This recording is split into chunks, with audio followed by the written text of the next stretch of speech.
Father Murr, you know Father Gerald Murray, the priest from New York, I think, correct? One of the finest priests in the United States. His mind he's got a really good mind. I mean, his good friend, Father Villa, is another guy that I knew quite well, and he also had just a beautiful mind for the faith and a love for the church. Well, Father Murray on Thursday did something that I think was probably difficult to do, but he did it with charity, I thought. I watched it on the Raymond Arroyo show on Thursday of last week. And he basically was criticizing Pope Francis's comments on homosexuality and the African bishops. And basically, I'm going to read a little bit of this because he is a renowned canon lawyer, Father Murray. And he's the priest of the Archdiocese of New York. And he's basically saying that it's clearly taught in the Bible that natural law, that sodomy is a mortal sin, the New York priest said. Anti-sodomy laws aim to deter sin and protect the public morals, he noted, invoking the destruction of sodomy. He's giving a very biblical-rooted answer to this question, and he said, now laws against sodomy are designed to warn people not to commit the sin and to protect society.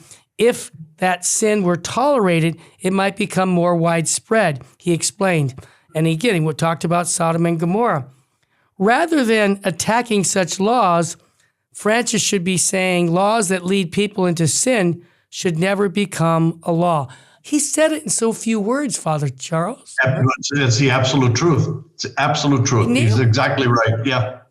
Now, I mean, you don't need me to tell you that he was exactly right. But it's just, to me, Father Charles, it's really refreshing for a layman to see someone dressed like you, a priest, who just says, wait a minute, this isn't right. And the salvation of souls could be misled. So are we willing to take a little bit of risk of our own vocation? And I won't get into you, but there's one thing you did many decades ago that also cost you a lot because you wouldn't allow certain things going on in your parish. I'm not bringing it up right now. I'm just saying you and Father Murray have something in common, and that is when the truth is being violated, you will speak up. Am I onto something? You have to. You have to.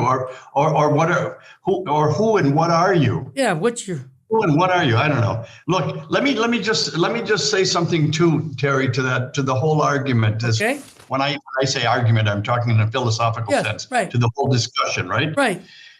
Let me say this: there is a proper distinction, and Father Murray is one of the finest priests you will ever find anywhere. Let me just tell you a little story about him. I want to hear a good story about him. Go ahead.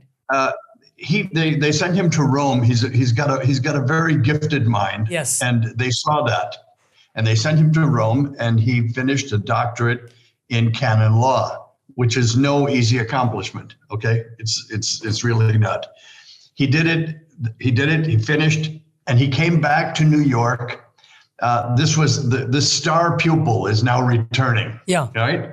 Well, but he didn't return with an arrogance or a pride. Yeah. Like so many who have much less do. Yeah. Right? Yes.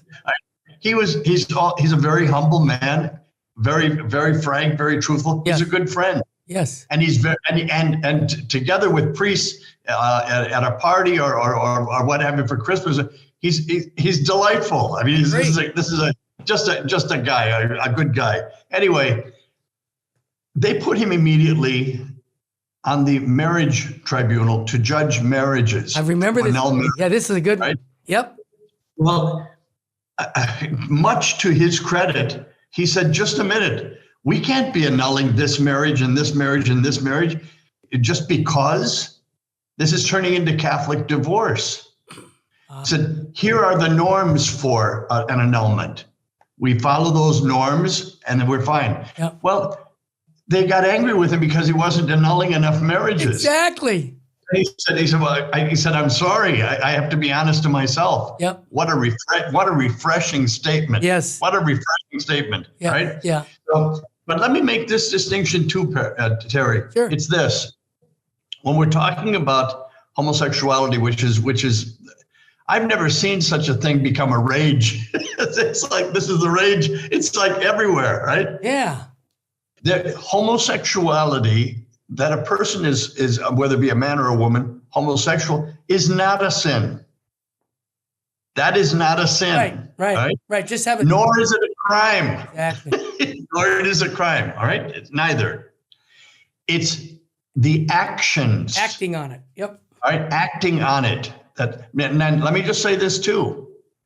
Some of the most chaste people that I know, I believe they're homosexuals. I've met them too at Courage. Yep. Go ahead. I was never. It blew me away in Manhattan. I was asked to fill in for a priest who was on vacation or something. He was out of the country or something. He asked me to take over his Courage group. Yes, of course. Right? It was attached to the St. John the Evangelist. Of course. Parish in New York. Yes.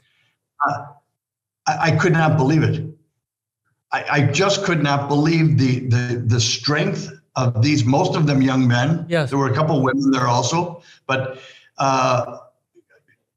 devout, yes, developing in their faith, strict with themselves, joyful because they knew they were on the right road. Fantastic. Yeah. And prayerful. Yes. I mean, this is incredible. Yeah. So I mean, they're dealing correctly with this. And rather than continue with that as an approach to the problem, we hear from other people that no, we should just be accepting anything goes. Yeah. And it goes back onto this too, Terry. And I think you'll agree with this. Sure. It's the idea of equality, which is one of the principles not only of the French Revolution but also of Marxism. Well said. We're all the same. We're all the same. So if you're married with 8 children, and he's not married, and this one is in a gay marriage, and that one is with the it's all equal. Yeah. It's all the same thing. Well, it's not. No. Because equality, I've got a surprise for a lot of your listeners. Equality doesn't exist here. Exactly. There are no two human beings who are equal. We are equal before God in dignity. Amen. Good distinction. But we're all different, for God's sake. This is what's wonderful about being human. It's beautiful. Yes. It's not a defect. It's a marvel.